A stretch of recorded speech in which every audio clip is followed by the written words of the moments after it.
Morning, welcome to my Tireside shot. It is Thursday, February,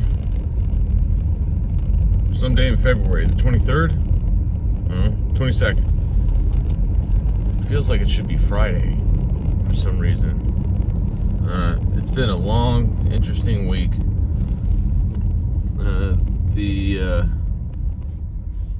Our cat, we had to put our cat down yesterday, Punky. He, turns out, we noticed the past couple of months that he'd been losing weight, and we took him into the vet about 8 weeks ago, and at the time, it was kind of like, well, maybe it's just his diet, but his breath isn't that bad, and there's all these other things, and the vet was kind of like, seems like he's okay, could be this or that, let's keep an eye on him for a month or two and see how it goes, which we did. And after it was up until this last weekend when we were like, it seems like I weighed him again on Friday or Saturday and realized he was down like 1.2 pounds. He was 7.2 pounds when I took him to the vet 6 or 8 weeks ago. And then, so he was down even further. And then we noticed, so he wasn't really eating his dry food. So it's like, okay, well, maybe he really doesn't like that dry food anymore or something. So we switched his dry food, and it's like, well, we need to fatten him up. So let's just give him a bunch of wet food. So we bought him a bunch of different wet foods to try to figure out which one he liked the best. And, but he was still, you could see he was like super skinny, and his like spine was sticking out, and he was walking, he was kind of like almost wobbling a little bit when he walked, like he was dizzy or disoriented in some way. And also when he would go to sit down, he would just kind of like squat and not really sit down all the way, like something was bothering him and he was in pain. And so I took him to the vet Monday night,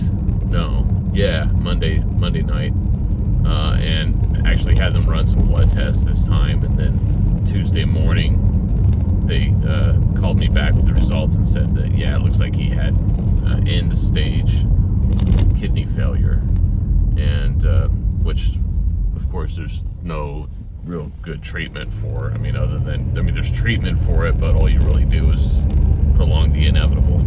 So we decided, especially since he was so far along, that we were just going to have him put to sleep and be done with it. That's what the vet, immediately after they delivered the news, she was like, so do you want to schedule to bring him in and have him put to sleep? Because that's the humane thing to do at that point. It's either that or you stretch it out for months, and maybe, potentially, but depending on how far along he was.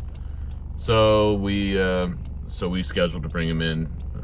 It was 9:20 yesterday morning. We took him in, and I told the kids about it Tuesday night, and of course they were really upset, and we were really upset, and I had planned yesterday to Danielle and I initially, it was like, okay, well, we'll go to the vet and we'll have him put to sleep, and then I'm gonna go to work after that, and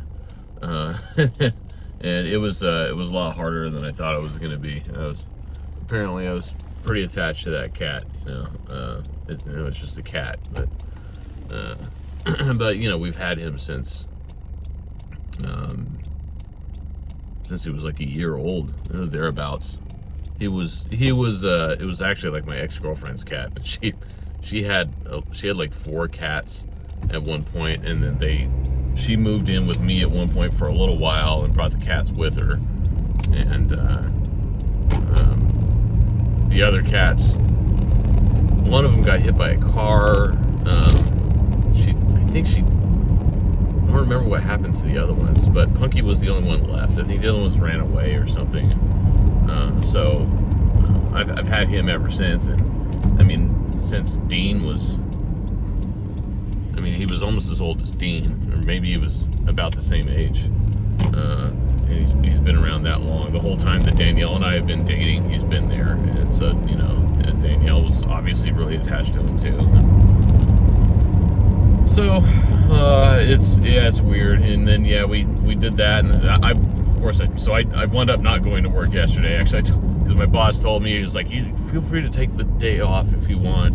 So I've been through that. I know it's hard. And at first I was like, no, I'll be fine. I'm just gonna come into work, and like it'll be good for me to be distracted and stuff. And afterwards I was like, I can't, man. I was like, it was a little emotionally distraught. Which I didn't expect to be, but yeah, losing a pet like that will, I don't care how tough you are or whatever, man, it'll do it to you. He was the coolest cat. It was always, whenever I'd lay down to take a nap on the couch, he'd want to jump up on top of me and he'd like to lay on my chest and sleep with me. And then whenever I was sitting at my desk, if I was, that happened a lot during the pandemic, when which was during that time, 2019 to 2020, and through most of 2020, when I was working from home a lot, and in the mornings, there was, for about a year there, it was every morning at 6 a.m. I had a Teams call with all of our IT people at Trillium from all over the world. We had the guys in Scotland and England and France and India and Italy, and then the Salt Lake City office, the office in Boston. But there was 10 or 12 of us on the call, and plus my boss here, John, in Fresno. And pretty much every morning it would be, because we were the furthest time zone to the west, so it was 6 a.m. was the call for me, which was like 2 in the afternoon or 3 in the afternoon, depending on daylight savings for the people in the UK and whatnot. And almost every morning, like clockwork, I'd start the call, and hey everybody, and blah blah blah. Here comes the cat. And here comes Punky, and Punky says hi. And everyone's like, "Oh, there's that cat again." And my boss John, it was like, that black cat, as black as midnight. You can hardly see him, but there he is. He always wanted to be involved in the call. Yeah. And so he'd sit in my lap the whole time, or be crawling up on the keyboard. I'd be trying to have a technical call with the IT people. Yeah. But so it was weird. We after we got home, we cleaned up all the cat paraphernalia from all over the house. Moved his litter box and cleaned that whole. We had that like in the laundry room in our house, and the mat, and cleaned all that up. Took it outside, got rid of packed up all the cat food in the bowls, and I'm used to, when I'm walking back, there's a bathroom, so it goes from the living room to like the little laundry side room, and then there's a half bath there, which is attached to the living room, and I have to like walk past that, and I'm used to kind of almost stepping around the litter box, so like it has the mat that kind of goes halfway into the little hallway in the laundry room, and it was weird to walk out this morning and not have to step around that, and it's like, because after we pulled all of that out, and then I swept, and then I mopped, so I cleaned the hell out of that floor. I'm like, it's so clean in here, which is kind of nice. I have to admit. I don't know if we're gonna be. We've already, I guess Danielle says she's already had a couple people ask her, "Oh, so you guys gonna get another cat?" I'm like, I don't know. Maybe. I'm not even thinking about that right now. Not that it's just like, oh, I don't want to replace him. It's also kind of like nice to not have any animals in the house. So we'll see. We'll see. Kai Ray already wants to get a bird, which I'm not really against. It would be in their room, and they would mostly take care of it. And a bird it would be kind of less maintenance, and yeah, we don't need a litter box, or it wouldn't be all over the house so much. So any case, yeah, it was weird to get up this morning and not have Punky there. But I'm good. I'm all good. You know, it was hard to get through that. I mean, you essentially are, you know, you have to murder your pet. It's like Dr. Kevorkian, capital punishment for the cat. But it was better to do it that way than to draw it out for potentially months and watch him suffer. So we did that and we got it over with. I'm glad we did. We're all glad we did. It was real hard to do, of course. It is kind of like a member of the family. But anyway, so that's that. Going back to work right now. Obviously, I had planned a trip to go to Sacramento overnight, which I'm still attempting to do today. I've got my bag packed. You can see I've got my Barracuda bag. I'm still rocking that thing. That thing's been great. I got that in, I don't know, 2012. At about the same time as I got Punky. Some of my leftover Barracuda swag still have. But yeah, so allegedly I'm getting a rental car about 10 a.m. here, and I'm going to drive up to the Sacramento office, and I've got a few things to do up there. My main objective is to bring some spare computers for them in case they run into any problems, like they have already. We had 1 or 2 spare computers up there from when I last went up there. Maybe, when was that? It was last summer. It was a couple months, I think, after I started. It might have been like May, early June,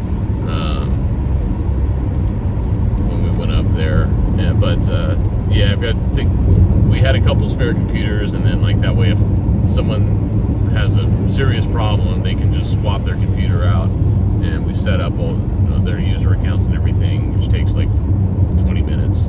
And they're good to go on another computer that's somewhat identical. So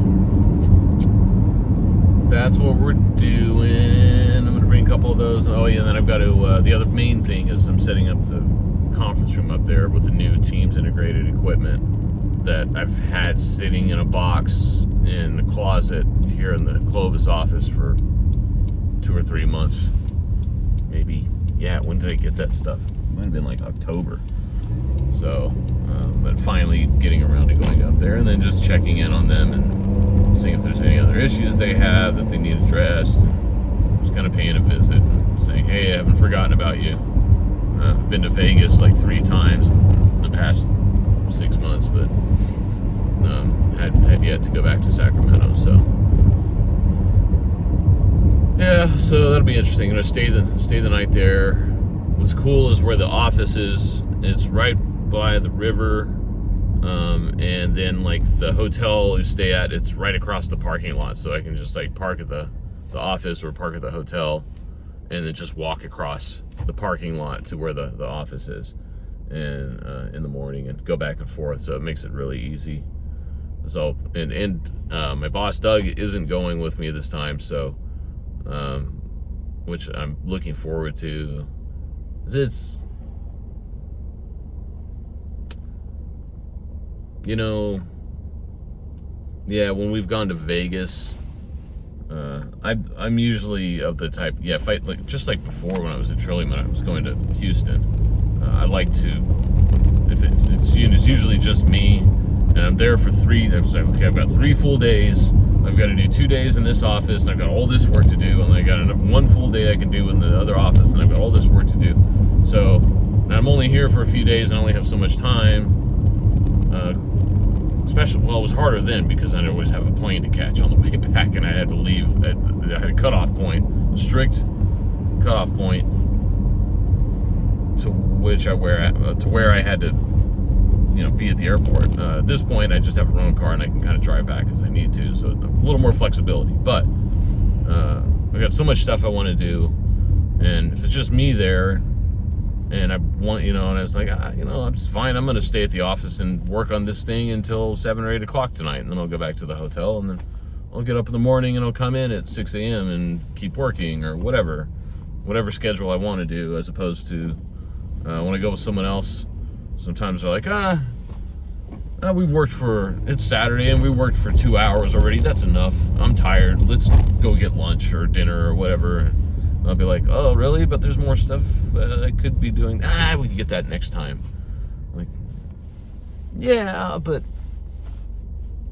I like to get all this stuff done. I just like to get stuff done. I want to get it done. I don't want to have to think about it anymore. Especially I got to go out of town. Yeah, so. Well, here we are. I'm almost to work here. What else is going on? I got my taxes done last weekend. We had a 3-day weekend, and so I sat, and it took me like on and off. I think I probably collectively spent about 4 hours on Saturday working on. I've got a spreadsheet. I mean, between scanning all the 15 different documents and uploading them to my CPA, but then I've got a spreadsheet with 4 or 5 worksheets in it that I use for tracking the crypto company equipment and evaluations and tracking all the expenses and everything for the year. And so that took a long time, but I got all that done. I've been dreading that for a while, and I didn't want to wait until March or April to finish it. So got that done, and had a quick conversation with my CPA, which was nice. And yeah, we'll see how things go this year, but the cryptocurrency thing is looking pretty good already, and it's only February, and we've got the Bitcoin halving here in less than 2 months, which just means that short of any major incidents or problems or something that's unpredicted, we should be looking at a very big jump in price of Bitcoin and a lot of these other altcoins this year that I've invested in pretty well. So we'll see how that goes. I'm not going to say how much I have in anything on a YouTube channel, but all that to say, I'm very excited. So I'm at work now, gonna sign off, and I got a few things I gotta get done before you get out of here. So toodles, have a good one, bye.